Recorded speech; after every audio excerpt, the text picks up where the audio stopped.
మీరు జన్మించినటువంటి రాశి తులారాశి అయితే ఈ వీడియో చివరి వరకు చూసే ప్రయత్నం చేయండి.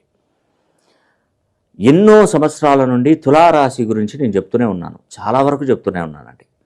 చెప్తున్న కొద్దీ సమయం అనేది కూడా దగ్గర పడిపోతూ ఉంది. ఒక వీడియో వాళ్ళు చూస్తారు, ఒక వీడియో చూడరు. తులారాశి గురించి మీరు ప్రత్యేకంగా తెలుసుకోవాల్సిన ఆవశ్యకత మీకుంది. తులారాశిలో పుట్టినటువంటి వారు నిజంగా ఎంత అదృష్టవంతులు అంటే అంత అదృష్టవంతులండి.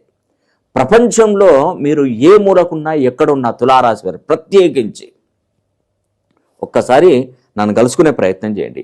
ఎందుకంటే గురువు ఈ సంవత్సరం ఈ నెల డిసెంబర్ నుండి మీకు గురువు 1000 గజకేసరి యోగాల కంటే ఎక్కువ యోగంతో మీకు ఇచ్చాడు, అభివృద్ధిని కలిగించాడు. అతి సామాన్యుడు కూడా ధనవంతులు అవుతారు. గుర్తుపెట్టుకోండి. మీరు 100 కోట్లు, లక్షల కోట్లు, వేల కోట్లు అని చెప్తున్నారు, కానీ ఒక్క 1% నాకు జరిగితే అడగండి అనే వాళ్ళు కూడా చాలామంది ఉండొచ్చు. ఎందుకండి 100% వస్తుంది, మీకు యోగం కలుగుతుంది. మీకు ఒకేసారి అయస్కాంతము ఇనుమును ఎలా ఆకర్షించి లాక్కుంటుందో మీకు అదృష్టం కూడా ఒకేసారి దాని ఫ్రీక్వెన్సీ సెట్ చేస్తాం. అయస్కాంతం ఒక పక్కన ఉంది, ఇనుము ఒక పక్కన ఉంది. వాటిని ఎంత దగ్గరగా తీసుకొస్తే దాని ఆకర్షణ పెంచుకుంటాననేది దాన్ని మనం జరుపుకుంటూ వెళ్ళిపోతున్నాం. ఒకేసారి స్పీడ్గా అందుకుంటుంది.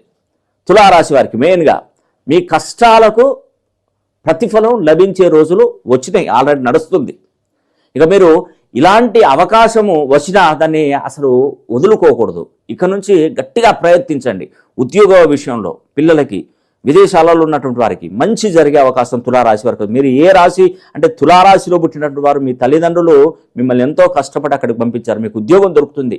ఒకసారి నన్ను సంప్రదించండి ఫోన్ లైన్లో, నేను కరెక్షన్ ఇస్తాను, మీకు మంచి జరుగుతుంది. వ్యాపారాలలో నష్టాలు జరుగుతున్నటువంటి వారికి, తులారాశి వారికి ఈ సంవత్సరం నుండి లాభాల బాటలో పడతారు.